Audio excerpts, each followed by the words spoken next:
Shri Shri doctor Prakash ದಾತ ಸ್ವಾಮೀಜಿ ಅವರ 60ನೇ ವರ್ಷದ ಷಷ್ಠಿ ಪೂರ್ತಿ ಕಾರ್ಯಕ್ರಮ ತುಂಬ ಅರ್ಥಪೂರ್ಣವಾಗಿ IRS ಕ್ಯಾಂಪಸ್ಸಲ್ಲಿ ಜರುಗಿದೆ. ಇದಕ್ಕೆ ಶುಭ ಕೋರಕ್ಕೆ ನಿಮ್ಮೆಲ್ಲರ ಪ್ರೀತಿಯ ಅವಧೂತರಾದಂತಹ ಅರ್ಜುನ್ ಗುರುಜಿ ಅವರು ಬಂದಿದ್ದಾರೆ. ಅವ್ರನ್ನ ಮಾತಾಡಿಸ್ತಾ ಹೋಗೋಣ. ನಮಸ್ಕಾರ ಗುರುಗಳೇ. ನಮಸ್ಕಾರ. ಸೊ ಈ ಒಂದು ವಿಶೇಷ ಕಾರ್ಯಕ್ರಮದ ಬಗ್ಗೆ ನಿಮ್ಮ ಮಾತು. ಅಮ್ಮ, ಇದು ಬರೀ ಹುಟ್ಟದ ಹಬ್ಬ ಅಲ್ಲ, ಇದೊಂದು ನಾಡ ಹಬ್ಬ.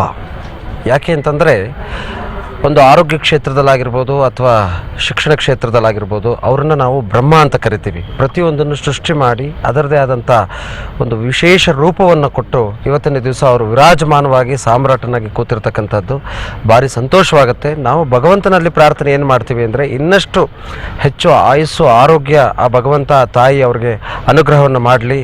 ಯಾಕಂತಂದರೆ ಇಂಥ ವ್ಯಕ್ತಿಗಳು ಹುಟ್ಟೋದೇ ಕಷ್ಟ, ಅಂಥದ್ರಲ್ಲೂ ಇಂಥ ವ್ಯಕ್ತಿಗಳನ್ನ ಉಳಿಸ್ಕೊಳ್ಳುವಂಥದ್ದು ನಮ್ಮೆಲ್ಲರ ಕರ್ತವ್ಯ ಅಂತ ಹೇಳ್ತಾ ಮತ್ತೊಮ್ಮೆ ಅವ್ರಿಗೆ ಹುಟ್ಟು ಹಬ್ಬದ ಶುಭಾಶಯವನ್ನು ನಾಡಿನ ಪರವಾಗಿ ಕೋರ್ತಾ ಇದ್ದೀನಿ. ಎಲ್ಲರಿಗೂ ಒಳ್ಳೆಯದಾಗಬೇಕು, ಅವರ ಆಶೀರ್ವಾದ ನಮ್ಮೆಲ್ಲರ ಮೇಲೆ ಇರಲಿ ಅಂತ ನಾನು ಸದಾಕಾಲ ಪ್ರಾರ್ಥನೆಯನ್ನು ಮಾಡ್ತೀನಿ. ಧನ್ಯವಾದ. ಧನ್ಯವಾದ ಗುರುಗಳೇ.